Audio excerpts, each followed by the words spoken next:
My lord, there's a great plague spreading across the land. We need help. Oh no.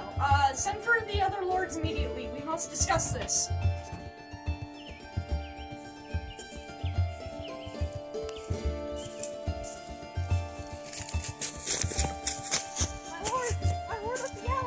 My lord of the elves, there's a monster spreading a great plague, and the lord of the humans wants to meet up with you. Do it, urgently. Okay, understood. Thank you for letting me know. I'll be on my way shortly. Alright, I'll let him know.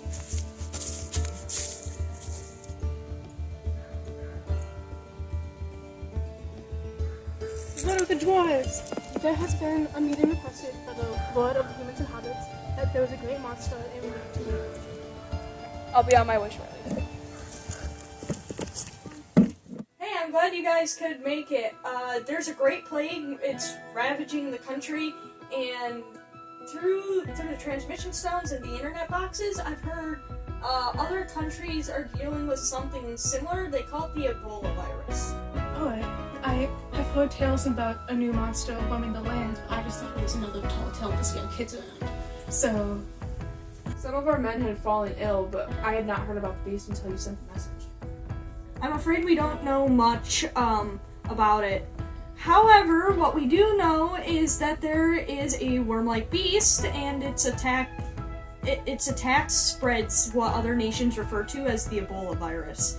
Our healers have noted that symptoms include headache, joint pain, and internal and external bleeding. Healers are doing what they can, but traditional medical care and magic can really only get you so far. okay, so this is very serious thing. Yeah.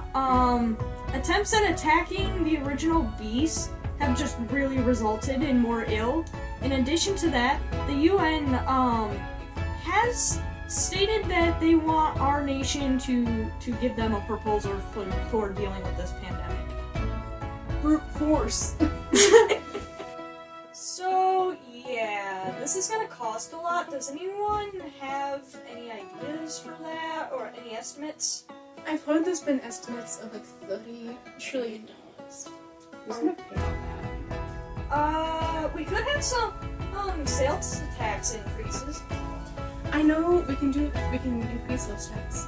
We'll probably tax based off of income, because I know the higher classes can spare some coin and can spare some resources. How are other countries doing this? I don't know a lot of the details, however, I have heard that some are doing things like social distancing.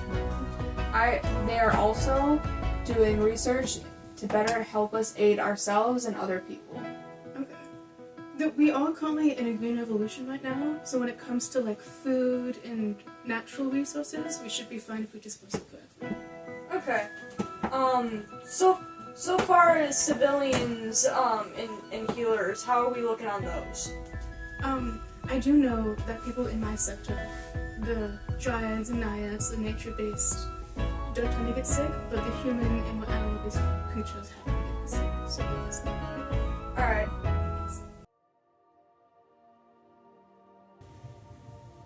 So, are we in agreement? Are you ready to state our case to the UN? Yeah, I'm good. About as much as I usually am. Okay, recording sound. Start recording. 3, 2.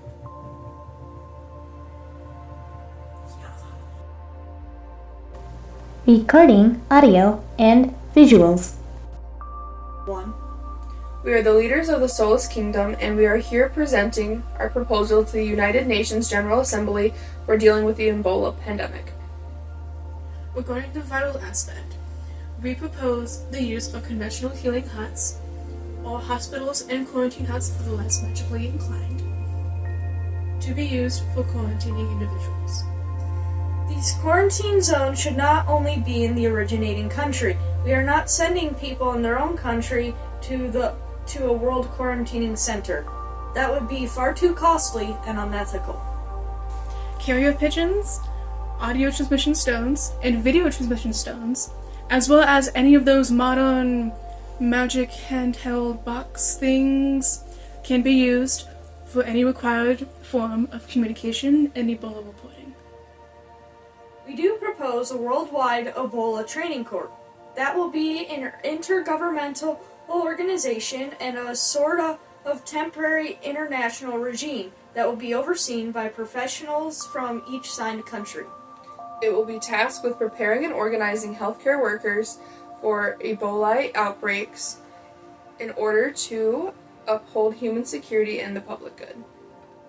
It will be informed by, it can also help inform discoveries to, the World Health Organization, so healthcare workers, like doctors and healers, may better help citizens. Additionally, this organization should send out information to citizens on what is suggested for dealing with the pandemic.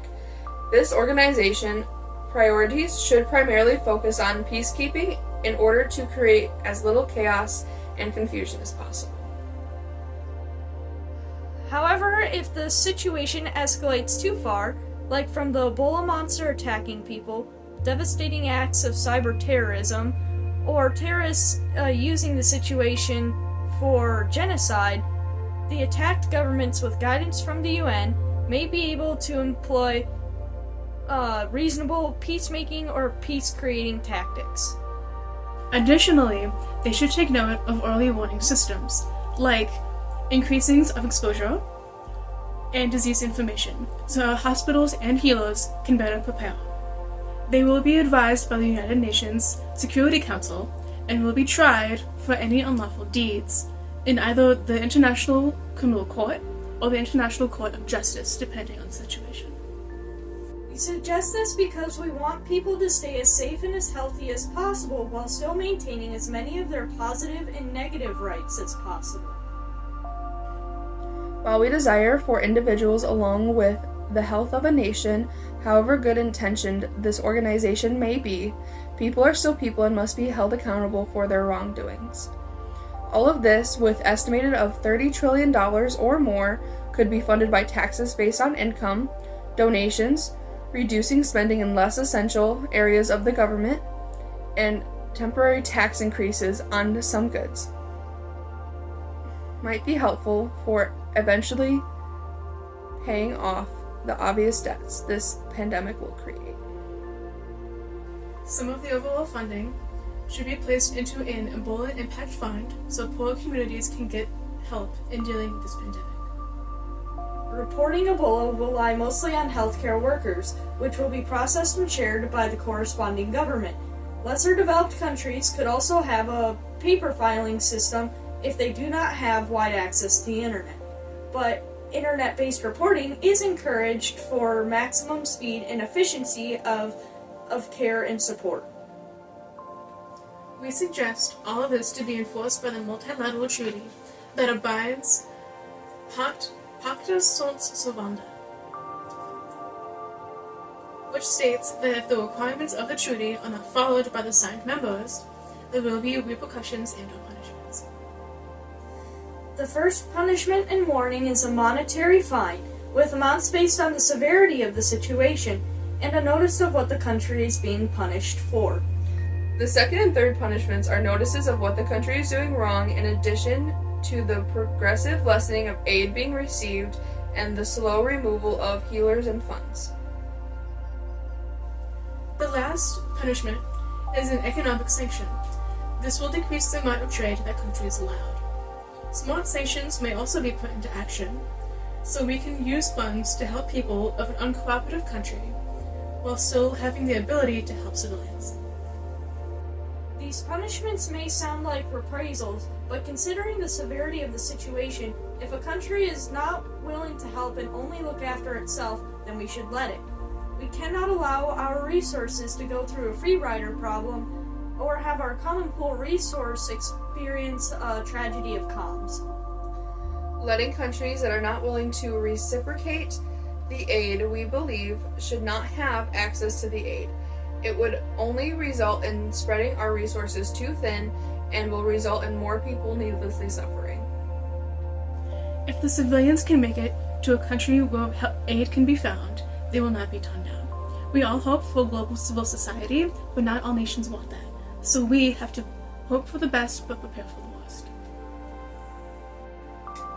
The Human Rights Council and the Commission of Human Rights, led by the Commissioner of Human Rights, will be consulted on all actions that will be taken due to the severity of the impending pandemic. We must make sure that every person has access to equal health care. Then we can have the Human Rights Commission visit healing huts and hospitals to make sure that the workers are being taken care of and that the patients are also getting proper care. If we are seeing the CNN effect, where human rights are being violated, then we need to take it seriously and investigate these accusations. Thank you for your time. For this serious matter, we beg that you consider every aspect. We are open to critique and negotiation.